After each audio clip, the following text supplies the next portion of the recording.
اس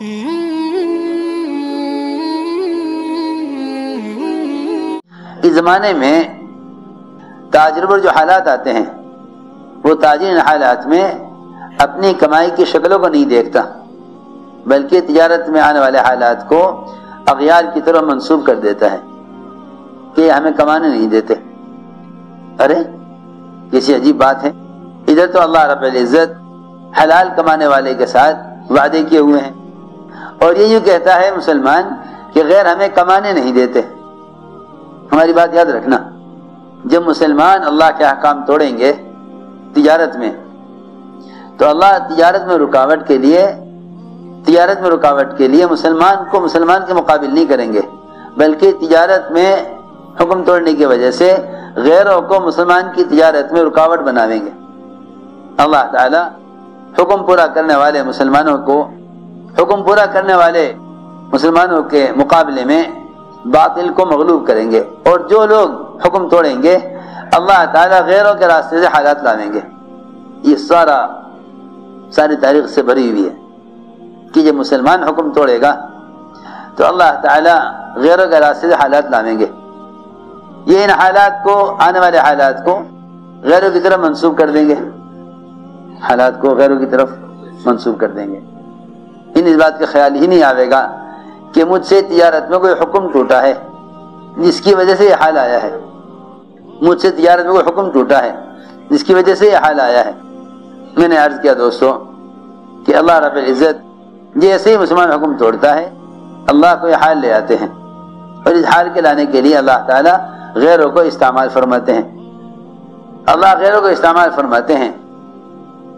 اس لیے سب سے بنیادی بات یہ ہے کہ جس لائن میں بھی حال آئے فوراً یہ دیکھو کہ اس لائن میں ہم سے اللہ کا کون سا حکم ٹوٹا ہے، اس لیے کہ اللہ کا فضل ہے مومن کے ساتھ کہ مومن جب بھی حکم توڑے گا اللہ تعالیٰ اس کی تنبیہ کے لیے اس کے کام میں رکاوٹ لائیں گے۔ ہم سمجھتے تھے کہ تجارت میں حکم ٹوٹے گا تو تجارت میں حالات آئیں گے۔ وہ انسان انتہائی نادان ہے جو تجارت میں آنے والی مشکلات کو عبادات کے ذریعے سے درست کرنا چاہے۔ سنو، یہ بھی ایک بات ہے، حالات آتے ہیں تجارت میں، کمائی کے نقشوں میں، یہی سمجھتے ہیں کہ تجارت میں آنے والے حالات عبادت سے درست ہو جائیں گے۔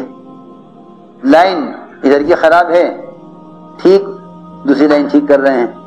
آپ نے دیکھا ہوگا آپ کی گلی میں سے کئی قسم کے تار گزر رہے ہوں گے، یہ تار کھمبے کا ہے، یہ تار سڑک کی بجلی کا ہے، یہ تار گھر کی لائن کا ہے، یہ تار ٹیلی فون کا ہے، یہ تار بجلی کا ہے، یہ تار پاور کی لائن کا ہے۔ کتنی قسم کے تار گزر رہے ہوتے ہیں آپ کی گلی میں سے۔ اگر بجلی چلی گئی اور آپ ٹیلی فون کا تار جوڑ دیا تو بجلی نہ آئے گی۔ میں کچھ حضرت کی بات نقل کر رہا، اسی طرح فرماتے تھے کہ بہت غور سے دیکھنا پڑے گا کہ کون سے تار ٹوٹا ہے۔ لوگ احکام توڑتے ہیں تجارت کی لائن میں، جب حالات آتے ہیں تو ان حالات کا مقابلہ کرتے ہیں نمازوں کے ذریعے۔ ہو ہی نہیں سکتا، نماز کام ہی نہیں کرے گی۔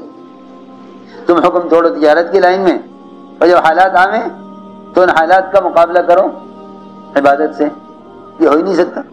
پریشان لوگ اس لیے ہیں کہ معاملات میں آنے والے حالات کو عبادات کے ذریعے حل کرنا چاہتے ہیں کہ نہیں، جس لائن کا حکم توڑا ہے اس لائن کا عمل ٹھیک کر لو، جس لائن کا حکم ٹوٹا ہے اس لائن کا عمل ٹھیک کر لو، جس لائن کا حکم ٹوٹا ہے اس لائن کا حکم پورا کر دو، حالات درست ہو جائیں گے، جس لائن کا حکم ٹوٹا ہے اسی لائن کے حکم کو پورا کر دو۔ معاملات میں حکم توڑ کر عبادات سے حالات درست نہیں ہو سکتے۔ اس سے جو لوگ پریشان ہیں وہ اس لیے پریشان ہیں کہ وہ حکم توڑتے ہیں تجارت میں، اور حالات آتے ہیں تو حالات کو درست کرنا چاہتے ہیں عبادات سے۔ جس لائن کا حکم ٹوٹا ہے اسی لائن کے حکم کو پورا کرنا ہوگا۔ اس لیے میرے دوستو عزیزوں، بات سیدھی یہ ہے